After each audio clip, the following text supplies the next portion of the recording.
All right, welcome back. Under the rug. Let me first apologize to our Facebook Live viewers. I kapunkle up today. I mess up. I ain't gonna get into the full story, but let's just say we late.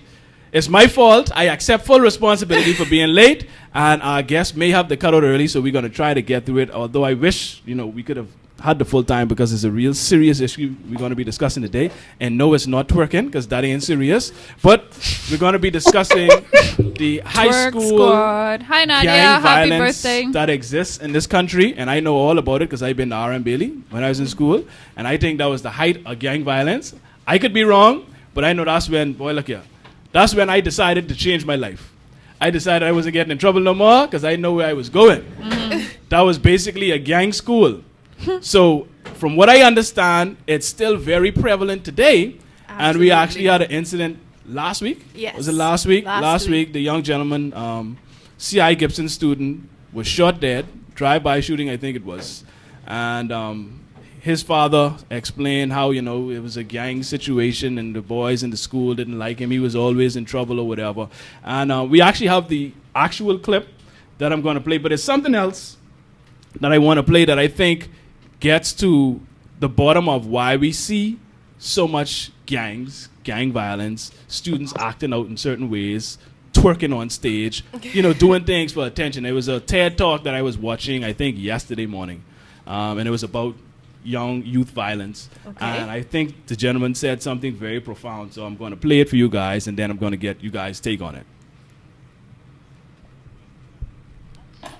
In our society are invisible, unseen, unheard.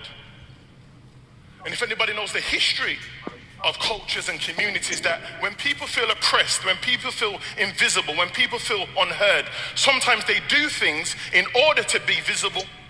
So, we might not be able to understand why a young person gets on the bus one day and feels that in order to get credibility, I need to hurt somebody, I need to rob somebody's phone. Sure, you've heard this saying before. Takes a village to raise a child.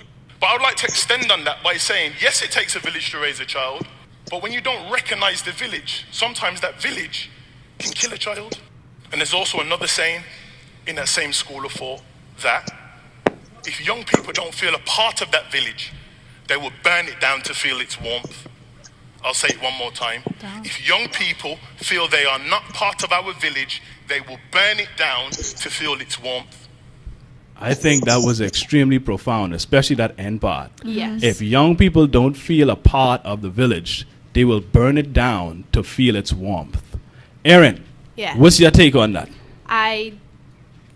Oh, and by the way, it's how rude of me. I apologize. Not to introduce I didn't even guest. introduce the guest. I'm trying to rush into this topic. We have the lovely, the intelligent, I call her PYT, and no, it ain't pretty young thing. It's progressive young teacher, Erin Knowles, she's a progressive young teacher. The things she does in her classroom with her students are very progressive. She's young and she's a teacher. Yes. So I think it's quite fitting. I appreciate that. All right. Thank Now you that's very much. Far too kind. The wonderful Erin Knowles is back. She's been here before. It was a while back, but Erin is a very busy woman, and I appreciate her for coming back. And we have Gail Hanna, the usual road dog, also very lovely and intelligent, with great contributions to make. So go ahead, Erin. Your take on that excerpt that we just heard. I agree wholeheartedly, 100%. There's no disagreement from me there. As a matter of fact, when you told me what the topic was, the first thing I thought of immediately is they don't feel as though they belong anywhere. There's this alienation, this powerlessness, and being in a gang it provides something that they're not getting in the environment that they find themselves. So what that gentleman said, spot on. Mm-hmm. Gail? Yeah, I agree with the sentiments expressed by Erin as well. I think it was a powerful metaphor. And again, in a society where if you're not doing one of, let's say, two things, you're completely alienated here. So I fully agree with what he said. And also, I didn't introduce the oldest guest we have here, my road dog, the wonderful Christina Marley and Thompson, Chrissy Love. Chrissy, you still on the run? You have to see if she's still on the run. That's what the space say. That wasn't me. Oh, that's a question from the audience. Okay. Good afternoon. Chrissy is like, excuse me, I am at home. Yes, but Chrissy, what do you think about that excerpt that we just heard from the TED Talk? Do you concur? Well, it's very true. Agree with it, like you. God, no, When young, they seek to get attention, and sometimes that attention is negative. Yep. So it's attention by any means necessary. And this is what I say all the time. I think we were, when we did, I don't know if it was Under the Rug or Entrepreneur, but we did our little church session where you all was humming. And I was basically saying, listen, parents, show your children some attention. Yeah. Give them some love. And you know what it called, what I hate to hear people say? This nonsense. All these people want to be their children friend. Well, if you ain't your own child friend, who's supposed to be their friend? Teflon to me? Daddy Jokes? Daddy Jokes. You understand? Face off, daddy. You know, like who's supposed, and like you said, this is why they resort to gangs, because they want to feel some form of affiliation, some form of love, some form of acceptance. And if they're not getting it at home, then they're going to seek it out elsewhere. Absolutely. And how prevalent is this gang situation now in schools, Erin? It is so pervasive that I don't think you can go any minute of 8:45 to 3 p.m. without hearing a reference to a gang or seeing some paraphernalia that is related to either One Order, MAD, or some other gang that the children are affiliated with. And it's disturbing because I usually do an exercise with my students because I want to know them beyond the classroom. Right. And I always ask, I said, can I get a contact for someone that actually takes an interest in you? Not your mommy. It doesn't have to be your mommy, your daddy. I just want someone who actually cares about your learning. And 3 of the young men said, I can't really give you, and they called me to their desk, and this is how I knew they were sincere. I can't give you a number for anyone because no one takes that much of an interest in me. So I said, where do you hang out? Of course, the blocks. I figured that was going to be the next answer because they come to school, no tie, no crest. They have the belt because the belt is an identifying marker of which gang you're associated with. Oh, really? Oh, yes. What? And so I size them up and I'm like, okay, this is definitely someone I need to look out for. And so I said, well, who is the oldest person that you hang around that actually asks you stuff that take an interest in? Gave me the number right off the top. And I called because I call and I say, well, I have parent-teacher conference this time. Are you available? And what was the relation to that person?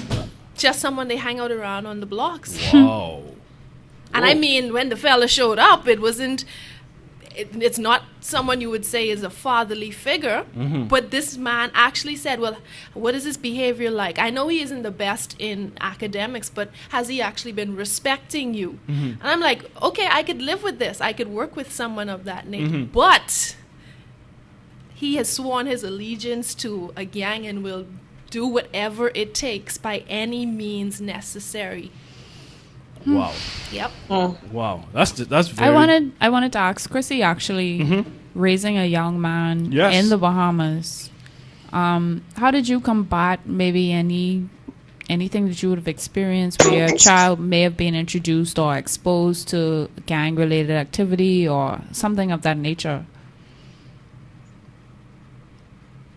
Well, raising a son, even though I had males who were popular role models in his life, there was that level of fear based on the various schools my son had gone to. And for the record, you have gang activity at the most expensive schools in the Bahamas, as well as the lowest common denominator schools. Yeah, because they like to try to put it on so government schools. So it schools. was a challenge. Can you hear me, Greg? Yeah, I can hear you. Go ahead. Oh, I was telling Erin, and by the way, Erin, congrats to you. I've been following your career as well, and be safe. But the thing is, you try to give your son a counter argument to the things he would be introduced to. As a male child, he was introduced to certain elements that I thought were destructive, whether it, again, was in the big-time school or the regular school.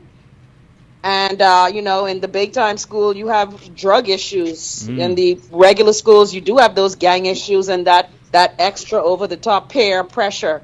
And so I just always tried to give him alternatives because I think, like you said, it's very sad that a lot of our children don't have someone who they feel they can count on no matter what. unconditionally, who cares about your well-being? It's a sad thing. So I always try to be there for my son. It's difficult, don't get me wrong, because, you know, the acting crazy way is attractive for young teens, especially boys.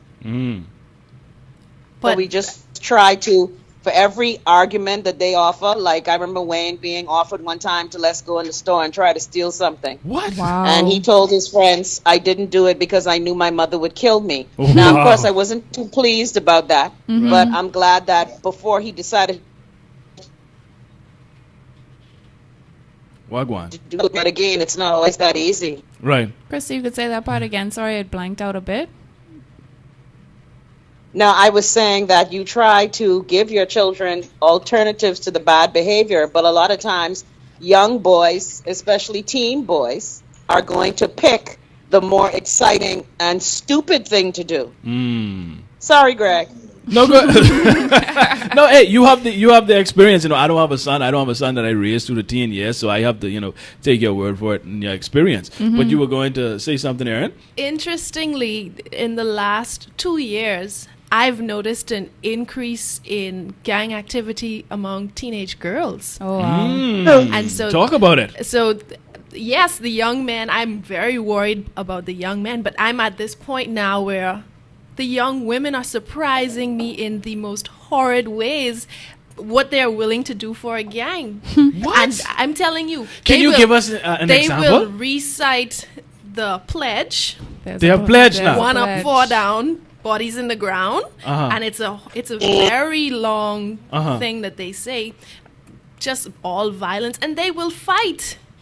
They will fight and stab you, and they will do whatever it takes to prove to you that my gang is better than yours. Wow. What the heck? Young female students. Have you ever? Well, I'm sure you have.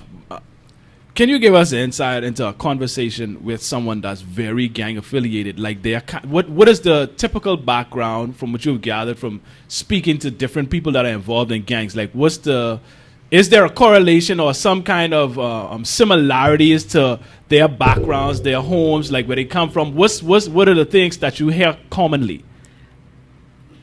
My parents don't care. Is it usually two parents or one?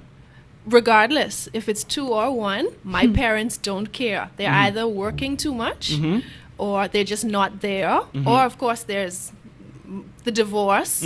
I'm living between two places now or something of the sort. And then, of course, I have to make a way for myself. That's what my mommy tell me, because I'm the man in the house. I have to make a way for myself. I have to figure out how to take care of my brothers and sisters, and that's how I doing it. Whoa. Wow. And then, of course, they protecting me. Because now you come up in a particular area and you grow up in a turf war. You align yourself with people you think are your friends, and before you know it, you're sucked right into that same turf war, and you're associated. You may not be the one that's out there stabbing and smoking the dope and selling it and such, but because you're with someone, you're a casualty of war. And so now that they know you're associated with that person, you come to school and then someone of the opposing gang sees you just because you're with them, you're automatically a target. Wow. Well, I want to get into something. I want to ask you this before you all have to go, right? And it's so funny because my mindset was so different a while back. When I was younger and when I was in the music industry, it was different because I used to hear older people, oh, this rap music and this and that, you know, influencing these. I was like, that's nonsense. That had influence. I listen to rap music. I don't feel that way. That's how I felt then. But now, being, I would hope, wiser, with more experience and a different perspective, looking back on it and listening to the things that, you know, what rappers say in these songs when it comes to violence and gangs and promoting killing each other or whatever, it does have an influence. And when I say it, and Shadi fights me all the time, my boy Shadi would always defend it. Oh no, rap music, don't do it. I listen to rap. He said the same thing that I was saying back then. And I have to say to him, listen, you have to understand, you come from a two-parent households with great supportive parents that were there for you and that loved you and showed you care and attention. And they put things in perspective for you. You understood that this was just music, this was just entertainment. But the guy on the blocks who don't have no daddy, who parents ain't checking for him. They are raised by these people they look up to, which are the rappers, and they're saying these things, and so they make this a part of their lifestyle because this is what they feel they have to do or what's cool. Is that actually the case? Like, what's your opinion on the influence of music and, just media, movies, music on young children's lives when it comes to violence? I think the people within that gang, they worship and use as the marker for their influence more than the music. And I say that because they have this term where they like to call someone my daddy. My daddy. He is my daddy.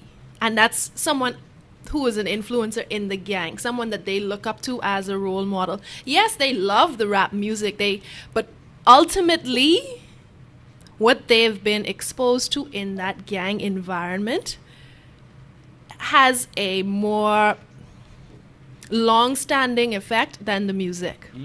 Because in my mind, I agree with Shadi, not necessarily to the point where it has absolutely no impact, but children aren't dumb. They're able to decipher. And as a teacher, I know that you develop critical thinking in students to know, well, this is right, this is wrong, this is morally correct, this is not really something I should be doing. They know the difference between what is reality and what's not. Some of them have this gray area where they can't understand because some of them are challenged. But ultimately, they just follow in the footsteps of someone that went before them.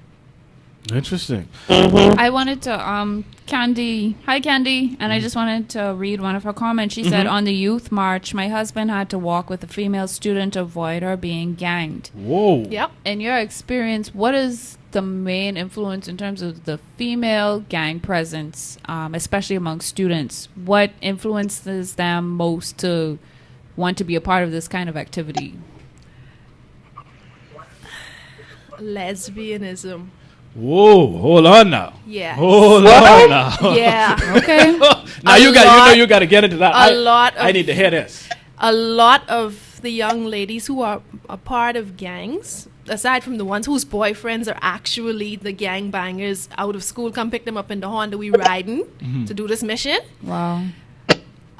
Those in school who have a tendency to be violent toward other, they are proclaiming outright, I'm a gallus. A what? I'm a gallus. I get every gal. A gallus. Girls. And they will fight other girls because they are friends with a particular girl. Wow. And so there are so many layers to how this, to the way our young people's minds have been influenced and just evolve. I am out of the loop. Are lesbians leaders of the gangs? They're just members? Are they influential members? You don't have leaders in the schools. The leaders are the adults. Okay. Outside, they literally go and research and find out who is the kingpin in this gang, and they proclaim their love and undying trust and loyalty to this person who's probably in jail most of the time because everything is free my daddy, who is the leader of this and that.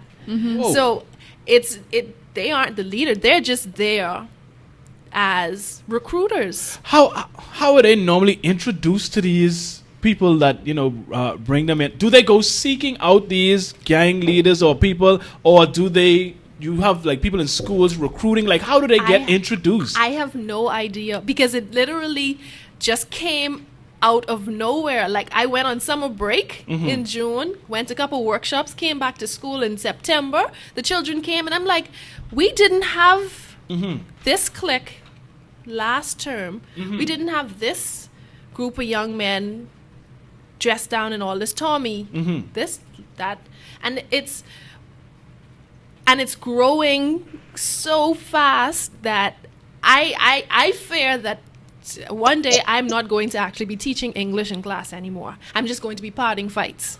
Whoa. Now, but see, I think Don't do that. I don't do that. I don't do that. Yeah. Because yeah. I remember one time in RM, it was a big fight going on. I gone this way. The gal decided she want to go to the fight, and she went in the ambulance with the two fellas who was fighting. yeah. I wanted to ask you as well about the response to the gentleman or the young man who got stabbed the other day, and his father speaking about how he was unable to move him from one school to the other based on his district or where he lived. Right. In your opinion, that I assume that's a rule of some sort. Where you Yes. live in some area, you would have to go attend to a some particular school. It is? Yes, that is a In rule. your opinion, I don't know if you could provide any detail on that. She's I like, thought you not, no. buddy. No, sir. Should he have been able to attend another school, in your opinion? I think he should have been able to go to another school if it was identified as a problem. Well, I wonder problem. why that is. Why does that because exist? because we have so many students attending school. We have how many children? 57,000 just in Nassau alone, or something like that.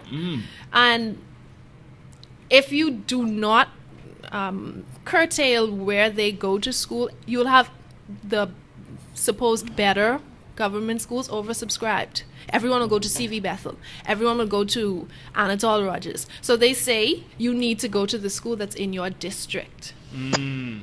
So we can have the numbers equally balanced out, and then the principal has to decide if he can take someone else if another school is already filled.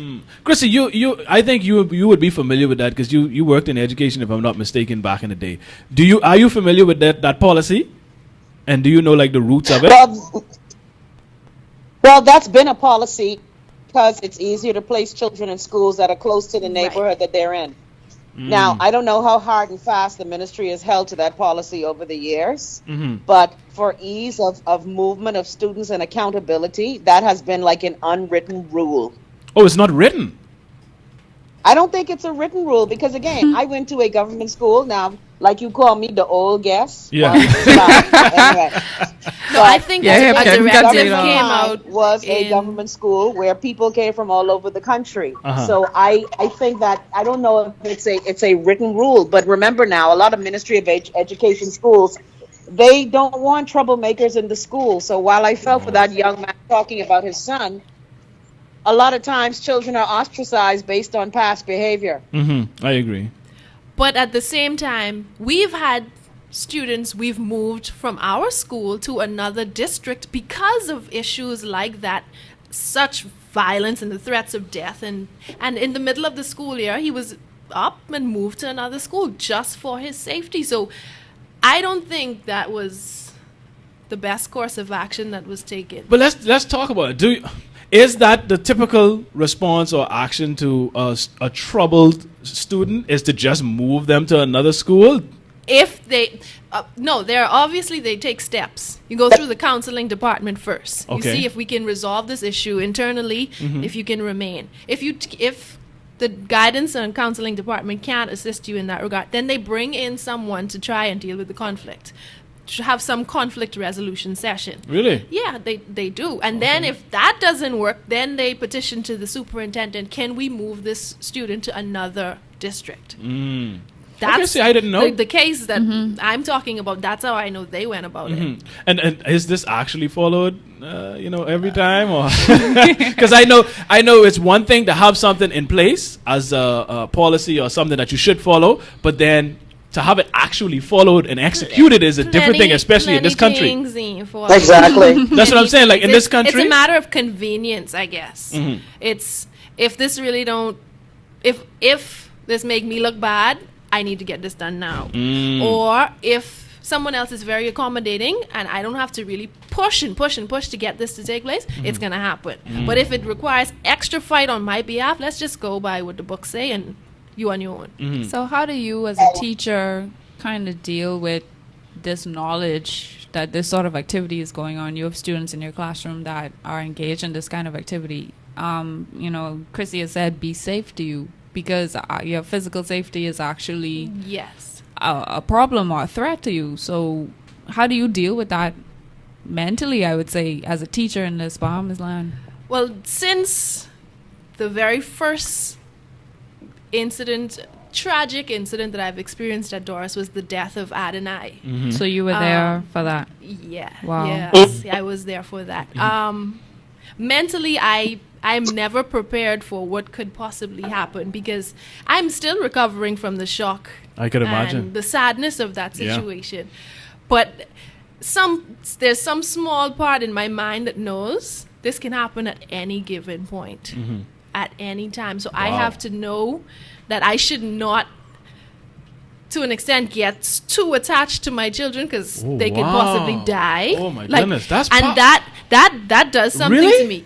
So in my classroom, A sad. Very. in my classroom, I always start out every year with one rule: respect me.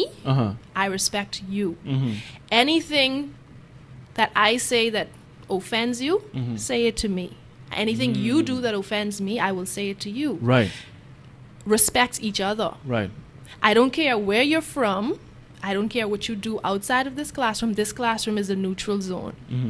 And so in order for us to actually learn, we have to have a level of respect for each other.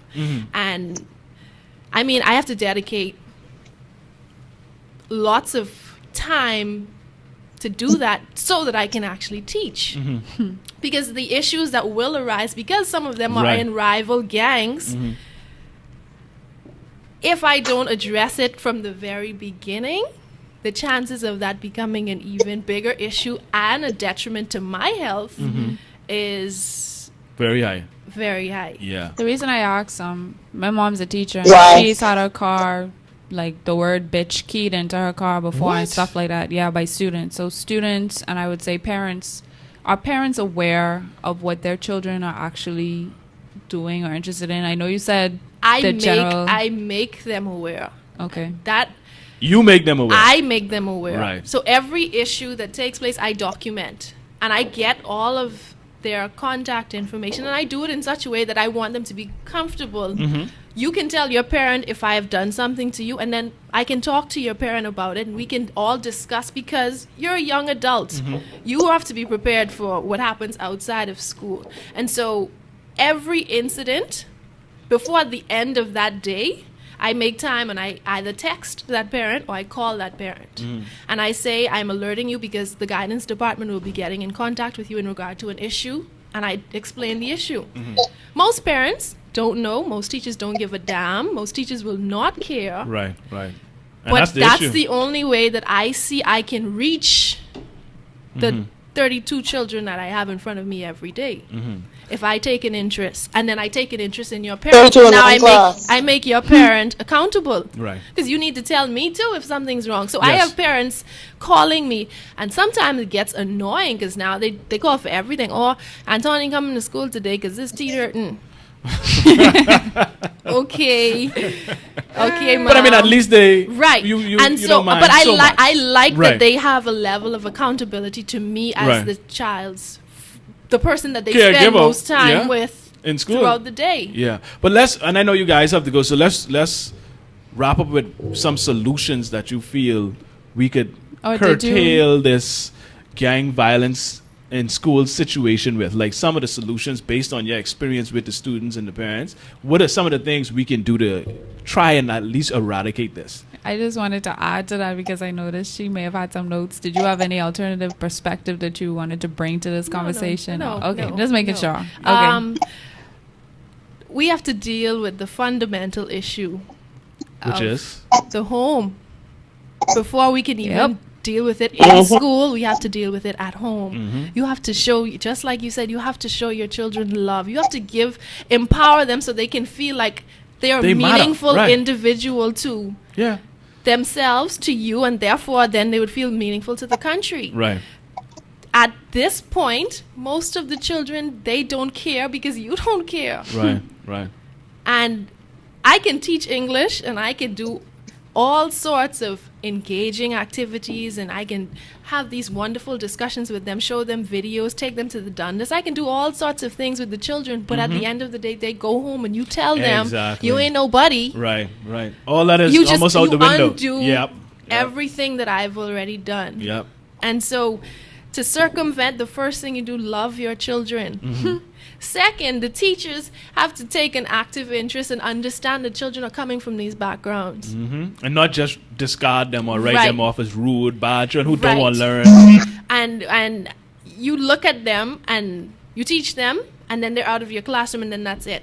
You don't care what happens after that. You don't understand that sometimes they can't do the work because they are so distressed and distraught by something that they've come to school with. And you give them an F without even asking, is everything okay? Right. You have no. What's going on? So taking an interest in who they are and what really moves them. And and then you can do your job even better, because then they're more inclined to listen to you. So that's the only two things I could say. Okay. Anything you want to add in terms of solution based that you? I just want to say that we should probably work toward breaking down. I think we feel like we have a wall up, and I know a lot of people whose experiences may not be on the level of those who are members of gangs or victims of gang violence. There's this separation mentally that, oh, this is happening over here and I'm over here.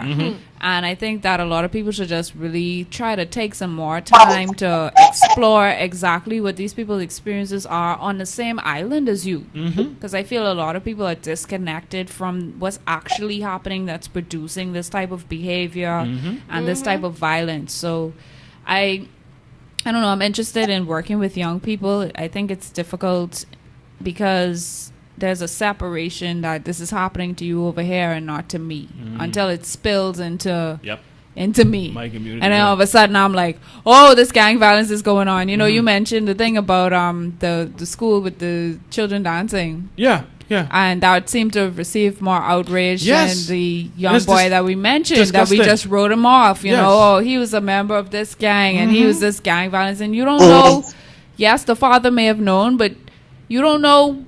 Obviously, I believe in my heart that the father cared about that boy. I think so too. And you know what I think it was? I think his father didn't receive good parenting himself. He didn't know what to do. He didn't have the tools. See him as though he knew what to do. Because he see him like, well, you know, my son, he don't back down, he rough. He probably came up that way too. Exactly. You know what I mean? It's just the same perpetual cycle that we keep, you know, bad parenting, just recycling because no one knows how to parent properly because they didn't receive good parenting. So how are they supposed to now be this wonderful parent to these children? Right. You know what I mean? And I think in him asking him to be put in another school was a way of asking for help with the situation. And I think that we probably need to look at developing better ways to assist people that are in the situation that would like to do better, but because of their circumstances may or not be able to. So I really wish people would stop looking at it as me over here and you over there and really just try to get down in the dirt. I mean, with Erin, she's in a better position in the classroom to see these things firsthand that we have no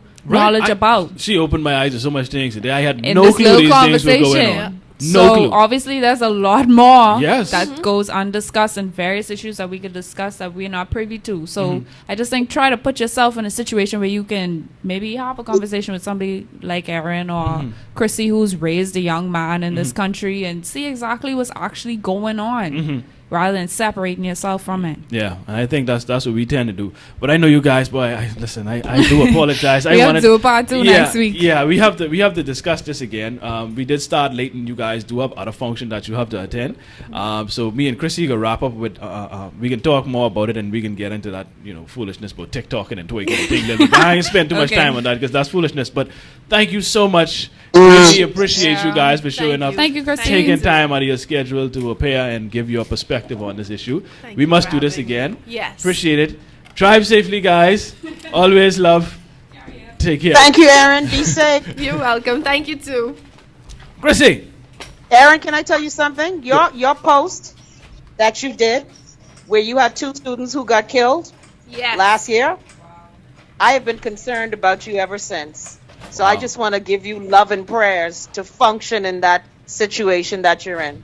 Thank you very much. Yes. Thank you. I appreciate that. Yes. What she said. Yeah. I concur. You're welcome.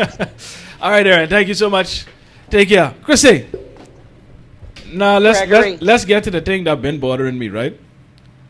I don't know if you've been paying attention, right? But my timeline has been loaded with comments from people regarding this whole dance competition, twerking in school situation. People seem to be losing their minds. The country is finished. It's the end of the world. And I'm like, so we didn't just have a 15-year-old shot last week. We've forgotten the guy. I think he was was he 15 or 16? The guy that was stabbed on camera in the road in the broad daylight after school by Doris Johnson.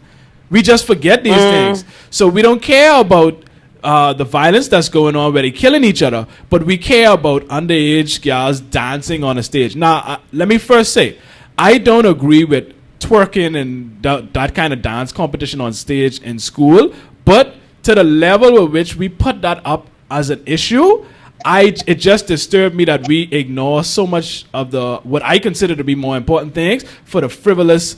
And I think you think it's just we like sex and juicing so much that anything that has to do with sex or sexual we want to talk about. Bahamians, biggest, creators of fake outrage. Yes, talk about it. And let me just say, for the record, may I just add, because I've been reading the comments as well, and when you have people saying things like, y'all act like y'all didn't do them things in school and we used to do this too, let me just say, as one of the people who didn't do that dumb shit in school, please don't paint everybody with that brush. Right. Some of us were too busy doing geometry to Turk and dollar wine by the wall. But I think Bahamians love fake outrage because it speaks to sex. And that's a topic that Bahamians love all for.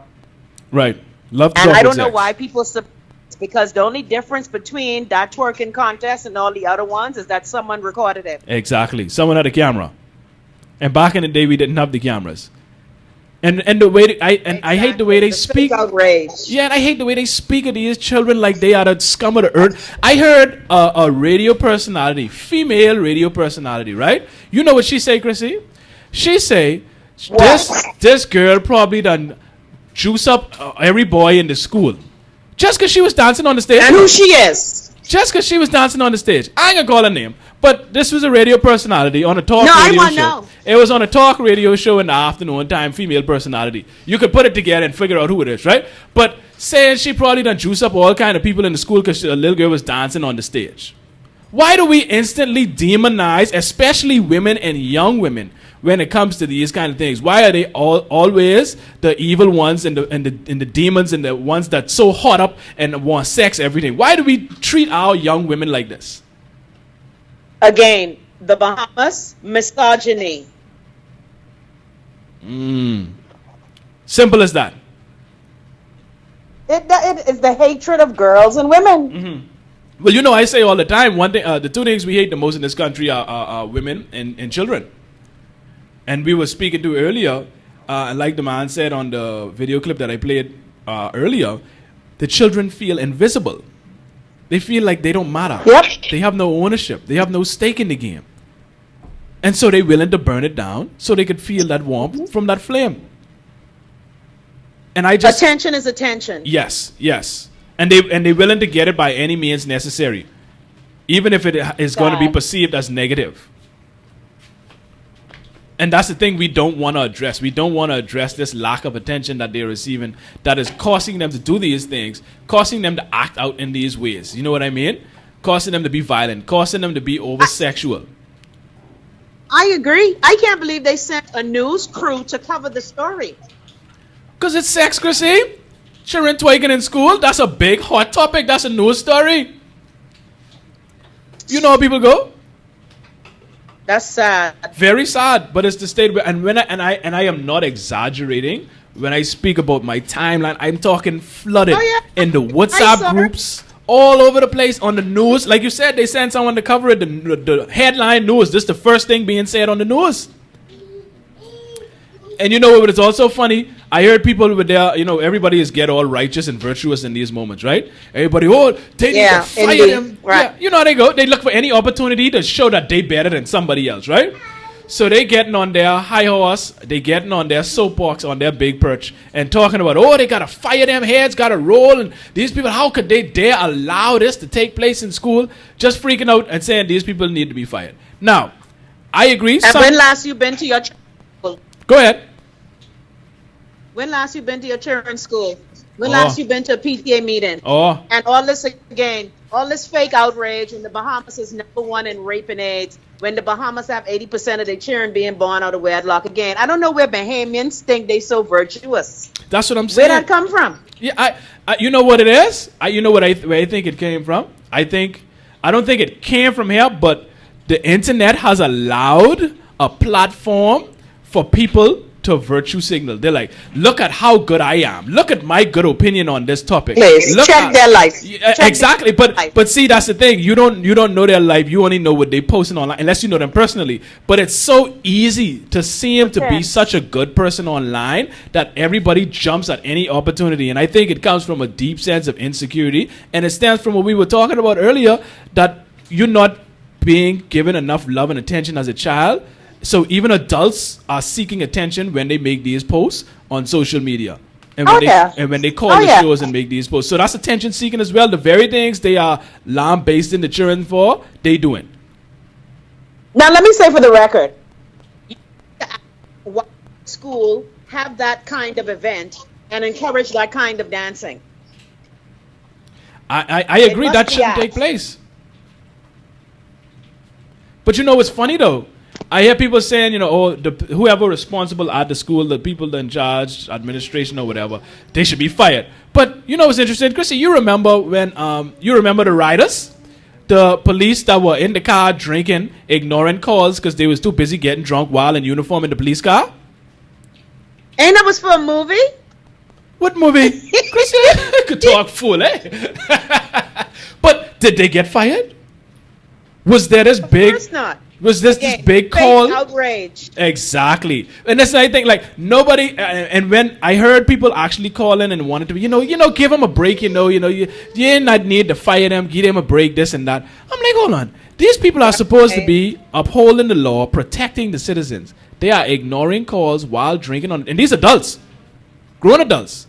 And they shouldn't It's like what Erica calls Go ahead. veneer of virtue. Everybody's so virtuous. Because it's easy to be virtuous online. Very easy. And it's easy to be virtuous when you being awful in your real life, but on social media you're the paragon of virtue. Exactly. And that's what I think people everybody's seeking to be the paragon of virtue through social media. And this is why you see this every little issue, they want to say how great they are or what they know. They have the answers for everything. Everybody have the answers for everything online, but we don't have no solutions in society. Why do you think that is? And look at their own life. Look at their own life. That's what I'm saying. You're talking about the children twerking, but you got 6 children for 8 different men. Shut up. Thank you very much. And like I said, that's that deep insecurity. We just need to feel like we better than somebody else, and that's the easiest opportunity to do so. That's why I didn't. It's so.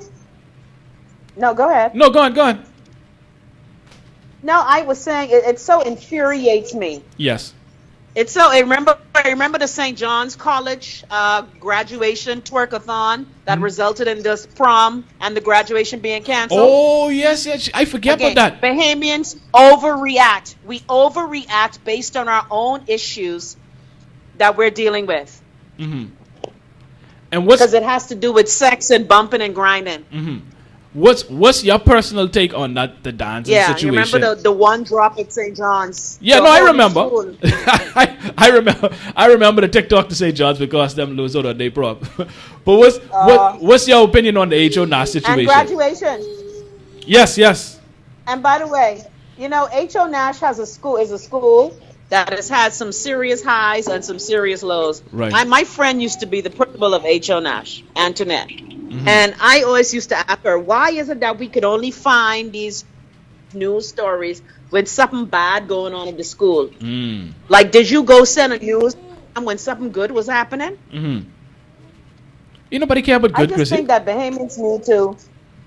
I just think we need to stop this fake outrage because I agree. It's so ridiculous. Now, but again, there is something wrong with having a school event with you dancing like a hoe on stage. But now let's get into the details of it, right? Now I ain't gonna lie. I'm not a big, like I said earlier, I don't think that should be taking place in school on a stage the way it happened, right? But let's I agree. Let's look at it though. They say because it's so sexual, right? And we have ring play. All right, but again, it's a dance. Now, I think this is where culture comes into play, and maybe that's why we are so high in rapes. Everything is sexual to us. So many things. So many things are sexual and sexually suggestive to us. Yep. Because everything. and I heard people mention, Africa and other parts of the world, that's just like regular dancing. It's not seen as a sexual thing in certain, countries, and in certain cultures it's not sexual. But to us, we say it's sexual. So is that a cultural thing? Do you think that was like sexual or sexually suggestive? Greg, first of all, time and place. Most Americans are socialized and undereducated. A lot of us don't know when to act. For example, when Rum Shaker comes on in my bedroom, when I'm home by myself, how I dance in my bedroom is different from how I dance if I'm out to Rum Shaker. It's all about time and place. And I think a lot of people lose that through the lens of trying to be so virtuous. And so it is a cultural thing. We are very sexual in how we dance as an African people, as an island people. I remember the documentary that Ian Strawn did about ring play, where people admitted getting beaten for having ring play sessions. Yep. So I don't understand why it evokes ire among our. It's part cultural, but now some of it is vulgar. And again, the venue was not the best. Right. There's certain things you don't do. For example, when you home dancing to the one drop, how you can dance at home and how you can dance out is two different things. Okay, so because people cannot discern, that's the problem. Right. Okay. So and this is a question that I was asking myself earlier, because I didn't, as you see, I didn't make no post about that on Facebook, because that, to me, again, this way down on the rung when it comes to issues that we have to deal with, and I think this is the result of a root issue that is also tied to this, what we were speaking about earlier, gang violence, and it's the children not getting enough attention. But to me, again, I agree with you. I don't think that was the venue. I don't think that was the place to be doing the twerk off or whatever kind of dance it was. The one drop, the TikTok, whatever they call it. I don't know. But I don't think it was the right venue. But is it the dance that's bad? Or is it the age, the environment? Like, I was trying to get a sense of what people were actually thinking was wrong. Was it the dance itself? Or was it because it was at school? I was trying to figure that out. And shame on the adults. Yes, shame on the adults for allowing that to take place in that environment. It's all of that. It's not a place for everything. Well, okay, you did sound like Optimus just now, but you said there's a time and place for everything, right? Chris, you there? Let me see if I lost you. I'm here. Okay, I can hear you now. You gotta love it. I can hear you now. Yeah, that's this internet connection. Okay. Go ahead. No, like I said, it is a cultural thing, because if you look at, like you said, if you look at a lot of our ring play, it's very sexual. Now, the whole twerking thing, I don't know if that was something that's cultural, but we do have very suggestive dancing as African people, as island people, as black people. It is very suggestive. Yeah. But like I said, this fake outrage, when, again, they just charge, and they just bring EJ Murderer to court. Oh, really? Okay? Ain't the school still bad? The infrastructure still awful? Okay? Ain't they still killing people, cheering in the road? I just think that Bahamians love to attach onto something where they can be seen as doing something. Without doing anything. It's ridiculous. Exactly. Yes, they want to be seen as doing something without doing anything, actually doing anything. Exactly. And I don't recall hearing people wanting to get to the root of the issue and actually coming up with solutions to deal with the issue. Of course not. It's just pointing out the bad guy and saying that I'm the good guy and these people are bad, basically. And the thing is, whoever is pointing out the bad, you know what it's like? One time I was hosting a show, and I remember this lady calling in and saying how my language was so awful and so terrible, and I need to watch the things I say on the radio. And, after a while, when I got called into the office and the person told me he was lodging the complaint, I had to let them know how you could be about the things I say when you have 3 children for married man. Shut up. Sit down. Fake outrage. Yes. And Shut your teeth. I can't stand it. I hate the fake outrage. This is why I'm so glad that I'm a busy person, because idle time is a serious thing. And you would spend a lot of that idle time on social media. And I think, you know what, Chrissy? I think some people need some hobbies in this town, especially. People have too much free time on their hands. When I look at social media, people have way too much time on their hands. We need to find some hobbies. We need something to do. Now, like I say, I'm glad I'm a busy. Bad. Yeah, bad. I'm a busy person, so I don't. Even if I wanted to, well, let me put it this way, because it's a difference. I don't make time for foolishness, right? So I value my time very much. I think as you get older, you get wiser. You realize the things that really matter, and time is the most important thing to me in life. And so I value every second of my day. And so I make sure that I'm using the most of my time for the most productive things possible, right?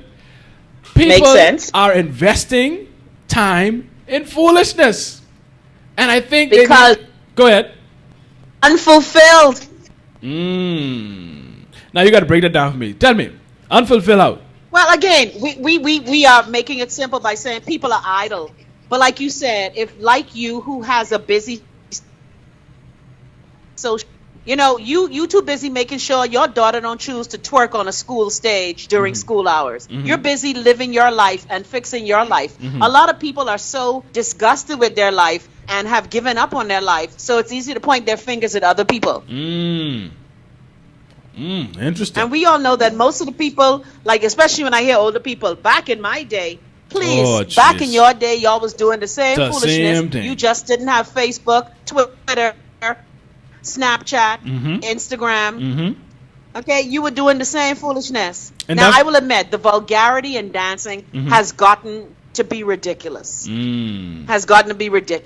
Especially dancing in public. Like I said, time and place. How you dance the rum shaker at home is how you dance the rum shaker out in public. And so the thing is, we have the standards of decency have been eroded over the years. I ain't gonna lie, it has been eroded. Right.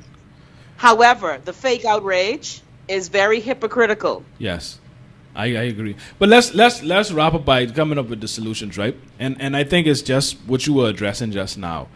I think too often we want finger point. Now I used to say this all the time, even back when we used to do the shows years ago, right? If there was a finger pointing competition in the Olympics, that is one gold medal the Bahamas would be guaranteed every 4 years. Every 4 years, we would win that gold, silver, and bronze. Yes, we will win all the medals they have for finger pointing. We got that. That's one thing we have. Okay then. And I think we need to stop this finger pointing and realize that we all have flaws. We all have done stupid things. We all continue to still do stupid things at times. None of us are perfect. And so we are not in a position to be judgmental of other people. Rather than judging other people, how about we try to get an understanding of this person and why they make the decisions that they make, so that we could curtail other people. First of all, fix you. Right, but that's an awesome point, because you have to fix yourself first before you could even attempt to help anybody else, eh? Exactly. So, and things are quick to finger point. Yeah, so I agree. Right, work on yourself. Get yourself some self-esteem. Get yourself some confidence. Don't be so quick to judge others, right? Because like I said, we all work at home though. But yeah. To work at home.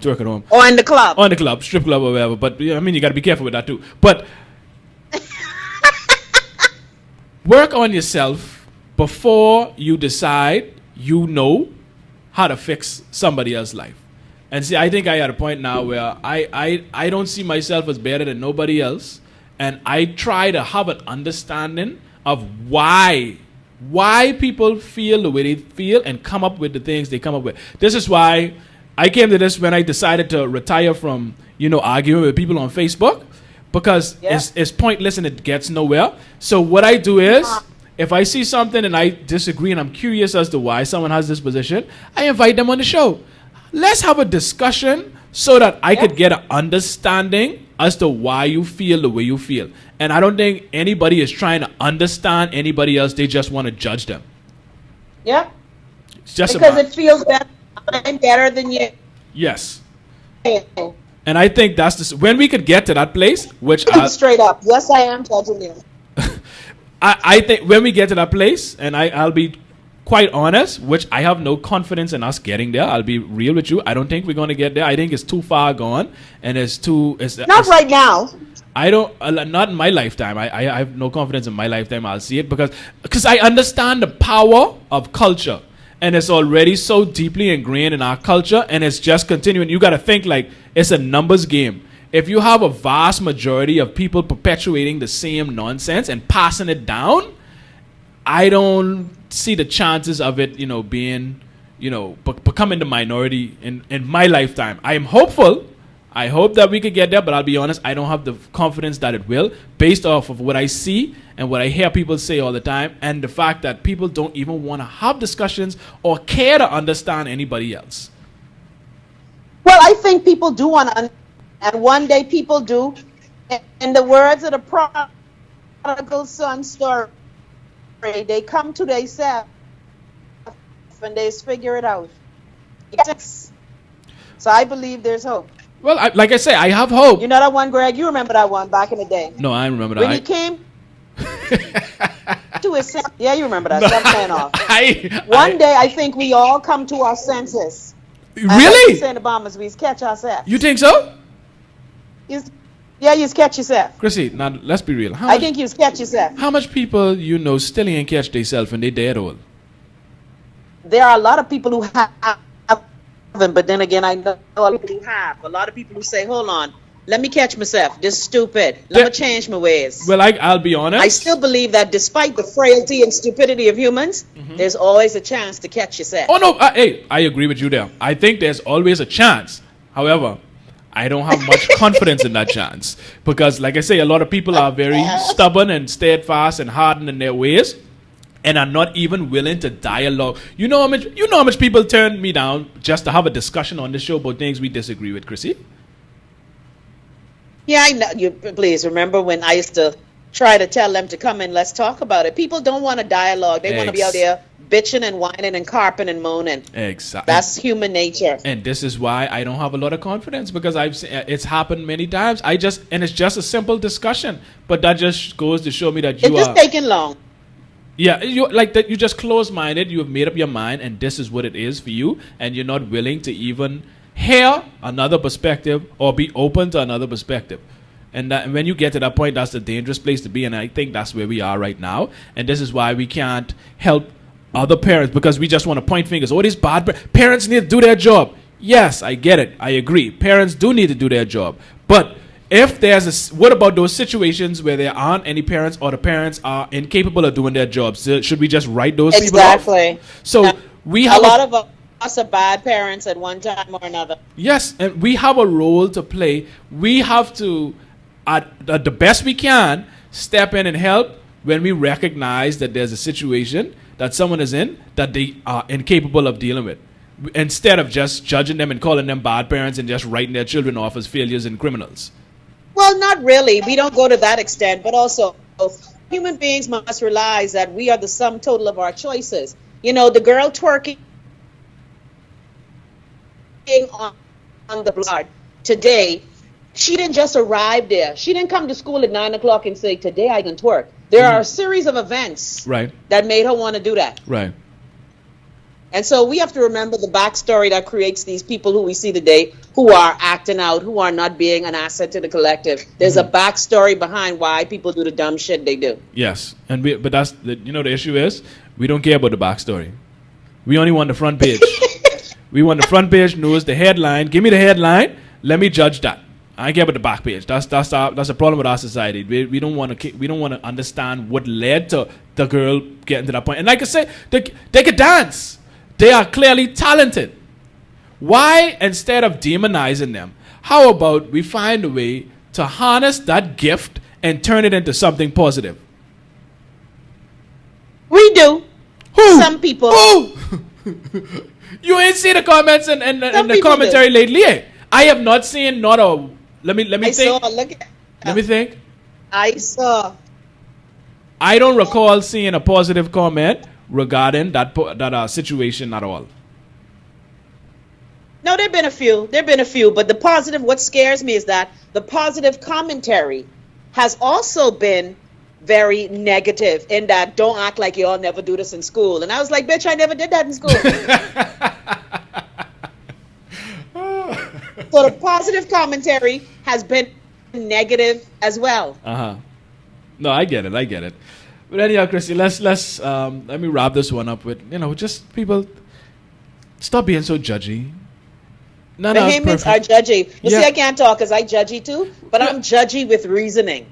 Well, we all judgy, Greg. Yeah. We all judgy. Well, let me put it this way.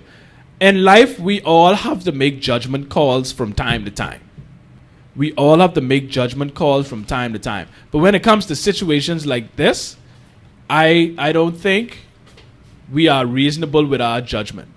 And I think we should... A lot of times we are not.